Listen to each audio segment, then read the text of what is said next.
Welcome to Kantara chapter 1 movie review. Movie అయితే నాకు నచ్చింది. ఫస్ట్ పార్ట్ చూసిన ఆడియన్స్ అందరికి ఈ సెకండ్ పార్ట్ ఖచ్చితంగా నచ్చుతుంది. మూవీ స్టోరీ లైన్ ఏంటంటే ఫస్ట్ పార్ట్ లో లాగే మళ్ళీ ల్యాండ్ గురించి ఫైట్ ఉంటుంది. అయితే ఈసారి ఒక రాజుల వంశం ఈశ్వరుడి ల్యాండ్ కోసం కాంతారా అనే ప్లేస్ కి వస్తారు. ఈ యొక్క తప్పు ఆ రాజు కుటుంబాన్ని, ఆ రాజ్యాన్ని ఎలా తలకిందులు చేసింది. అసలు ఆ ప్లేస్ లో ఏముంది? ఈ ప్లేస్ ని ఈశ్వరుడి పూతోట అని ఎందుకు అంటారు? ఇలాంటి ఎన్నో క్వశ్చన్స్ కి ఆన్సర్ ఈ మూవీ చూసి తెలుసుకోవాలి. అసలు ఈ రాజు ఏంటి, ఆ కాంతారా ఏంటి, ఇవన్నీ మేము ఫస్ట్ పార్ట్ లో చూడలేదు కదా అనుకుంటారు కదా. ఇవన్నీ మూవీ స్టార్టింగ్ ఫస్ట్ 20 minutes లోనే ఎక్స్ప్లెయిన్ చేశారు. ఇది కూడా కొంచెం ఇంట్రెస్టింగ్ గానే అనిపించింది. ఎలా మూవీ స్టార్ట్ అయ్యి కొంచెం స్లోగా వెళ్తుంది, అప్పుడు వస్తుంది ఇంటర్వెల్ ఎపిసోడ్.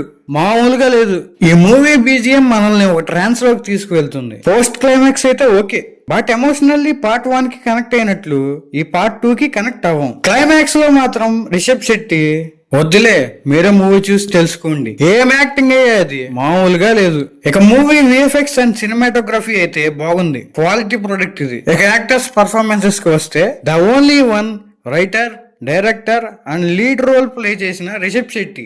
ఆయన డైరెక్షన్ కి 75 మార్క్స్ ఇస్తే యాక్టింగ్ కి మాత్రం 100 మార్క్స్ ఇవ్వచ్చు. వన్ మ్యాన్ షో అని చెప్పొచ్చు. ఇక రుక్మిణి వసంత్ విషయానికి వస్తే బ్యూటిఫుల్ అపీరియన్స్. విలన్ గా చేసిన గుల్షన్ దేవయ్య క్యారెక్టర్ అయితే అసలు ఇంపాక్టే లేదు. ఇంకా GM Ravi and other characters అయితే బానే చేశారు. ఫైనల్ గా ఇది ఒక బెస్ట్ థియేట్రికల్ ఎక్స్పీరియన్స్. సో ఇంకేంటి చూస్తున్నారు?